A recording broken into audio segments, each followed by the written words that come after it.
An outline of occult science, Chapter 1.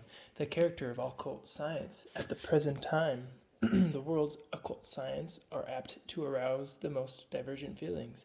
Upon some people, they work like a magic charm, like the announcement of something to which they feel attracted by the innermost powers of their soul. To others, there is in the words something repellent, calling forth contempt, derision, or a compassionate smile.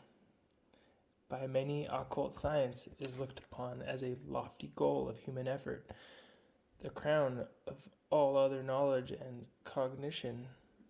Others, who are devoting themselves with the greatest earnestness and noble love of truth to that which appears to them true science, deem occult science mere idle dreaming and fantasy, in the same category with what is called superstition. To some, occult science is like a light without which life would be valueless. To others, it represents a spiritual danger, calculated to lead astray immature minds and weak souls, while between these two extremes is to be found every possible intermediate shade of opinion. Strange feelings are awakened in one who has attained a certain impartiality of judgment in regard to occult science, its adherents and its opponents, when he sees how people, undoubtedly possessed of a genuine feeling of freedom in many matters, become intolerant when they meet with this particular line of thought. An unprejudiced observer will scarcely fail in this case to admit that what attracts many adherents of occult science or occultism is nothing but the fatal craving for what is unknown and mysterious or even vague. And he will also be ready to own that there is much cogency in the reasons put forward against what is fantastic and visionary by serious opponents of the cause in question. In fact, one who studies occult science will do well not to lose sight of the fact that the impulse toward the mysterious leads many people on a vain chase after worthless and dangerous will-o'-the-wisps. Even though the occult scientist keeps a watchful eye on all errors and vagaries on the part of adherents of his views and on all justifiable antagonism, there are yet reasons which hold him back from the immediate defense of his own efforts and aspirations. These reasons will become apparent to anyone entering more deeply into occult science. It would therefore be superfluous to discuss them here. If they were cited before the threshold of this science had been crossed, they would not suffice to convince one who, held back by irresistible repugnance, refuses to cross that threshold. But to one who effects an entry, the reasons will soon manifest themselves from within, with unmistakable clearness. This much, however, implies that the reasons in question point to a certain attitude as the only right one for an occult scientist. He avoids, as much as he possibly can, any kind of outward defense or conflict, and lets the cause speak for itself. He simply puts forward occult science, and in what it has to say about various matters, he shows how his knowledge is related to other departments of life and science, what antagonism it may encounter, and in what way reality witnesses to the truth of his cognitions. He knows that an attempted vindication would not merely on account of current defective thinking, but by virtue of a certain inner necessity lead into the domain of artful persuasion. And he desires nothing else than to let occult science work its own way quite independently. The first point in occult science is by no means the advancing of assertions or opinions which are to be proved, but the communication in a purely narrative form of experiences which are to be met within a world other than the one that is to be seen with physical eyes and touched with physical hands. And further, it is an important point that through this science the methods are described by which man may verify for himself the truth of such communications. For one who makes a serious study of genuine occult science will soon find that thereby much becomes changed in the conceptions and ideas which are formed, and rightly formed, in other spheres of life. A wholly new conception necessarily arises also about what has hitherto been called a proof. We come to see that in certain domains such a word loses its usual meaning, and that there are other grounds for insight and understanding than proofs of this kind. All occult science is born from two thoughts, which may take root in any human being. To the occult scientist, these thoughts express facts, which may be experienced if the right methods for the purpose are used. But to many people, these same thoughts represent highly disputable assertions, which may arouse fierce contention, even if they are not regarded as something which may be proved impossible. These two thoughts are first, that behind the visible world there is another, the world invisible, which is hidden from the senses and from thought, that is fettered by those senses, and secondly, that it is possible for man to penetrate into that unseen world by developing certain faculties dormant within him. Some will say that there is no such hidden world. The world perceived by man through his senses is the only one. Its enigmas can be solved out of itself, even if man is still very far from being able to answer all the questions of the existence. The time will certainly come when sense experience and the science based upon it will be able to give the answers to all such questions. Others say that it cannot be asserted that there is no unseen world behind the visible one, but that human powers of perception are not able to penetrate into that world. Those powers have bounds which they cannot pass. Faith, with its urgent cravings, may take refuge in such a world, but true science, based on ascertained facts, can have nothing to do with it. A third section looks upon it as a kind of presumption for man to attempt to penetrate, by his own cognitive efforts, into a domain with regard to which he should give up all claim to knowledge and be content with faith. The adherents of this view feel it to be wrong for weak human beings to wish to force their way into a world which can belong only to the religious life. It is also alleged that a common knowledge of the facts of the sense world is possible for mankind, but that in regard to supersensible things, it can be merely a question of the individual's personal opinion, and that in these matters there can be no possibility of a certainty universally recognized. And many other assertions are made on the subject. The occult scientist has convinced himself that a survey of the visible world propounds enigmas to man which can never be solved out of the facts of that world itself. Their solution in this way will never be possible, however far knowledge of those facts may advance, for visible facts plainly point through their own inner nature to the existence of a hidden world. One who does not see this closes his eyes to the problems which obviously spring up everywhere out of the facts of the sense world. He refuses to see certain problems and enigmas, and therefore thinks that all questions can be answered through facts pertaining to the senses.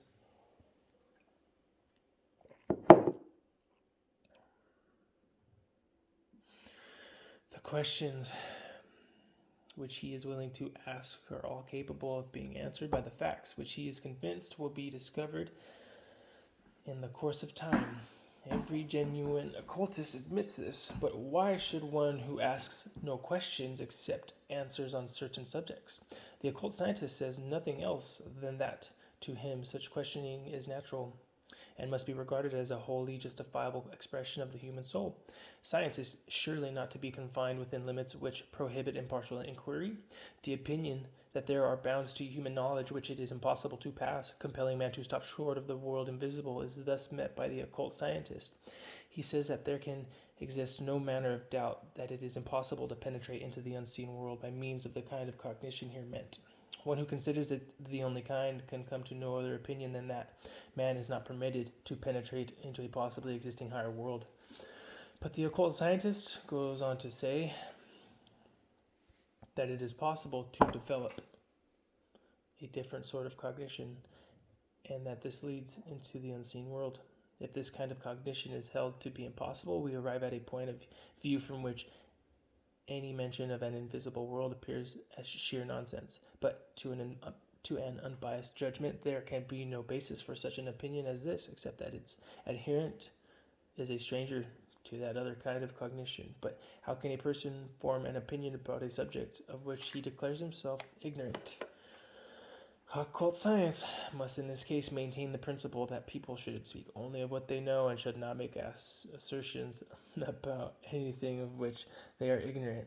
It can only recognize every man's right to communicate his own experiences, not every man's right to declare the impossibility of what he does not or will not know.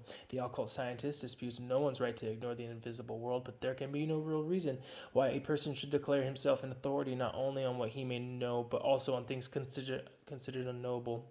To those who say that this To those who say that it is presumption to penetrate into unseen regions, the occult scientist would merely point out that this can be done, and that is sinning against the faculties with which man has been endowed if he allows them to waste instead of developing and using them.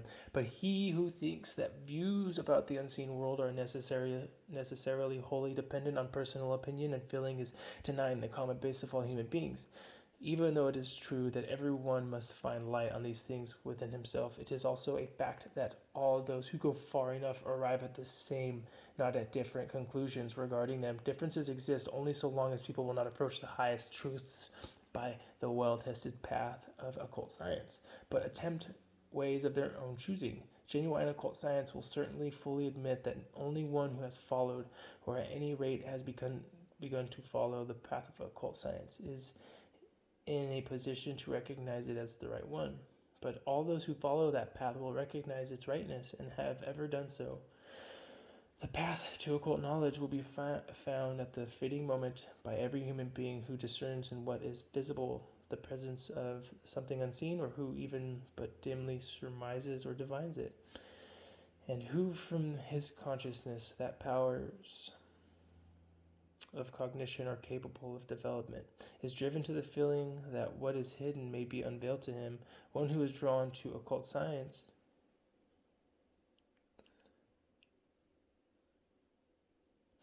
by such experiences of the soul will find opening up before him not only the prospect of finding the answers to certain questions which press upon him, but the further prospect of overcoming everything which hampers and enfeebles his life.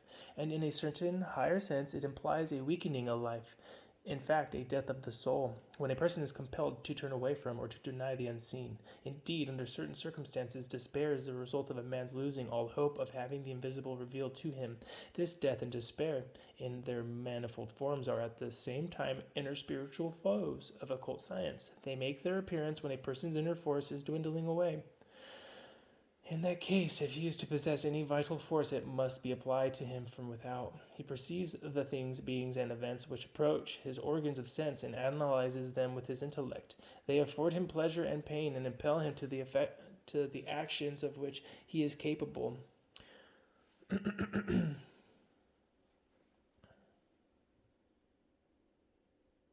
For a while he may go on in this way, but at length he must reach a point at which he inwardly dies. For that which may thus be extracted for man from the outer world becomes exhausted. This is not a statement arising from the personal experience of one individual, but something resulting from an impartial survey of the whole of human life. That which secures life from exhaustion lies in the unseen world, deep at the roots of things. If a person loses the power of descending into those depths so that he cannot be perpetually drawing fresh vitality from them, in the end, the outer world of things also ceases to yield him anything of a vivifying nature. It is by no means the case that only the individual and his personal weal and woe are concerned.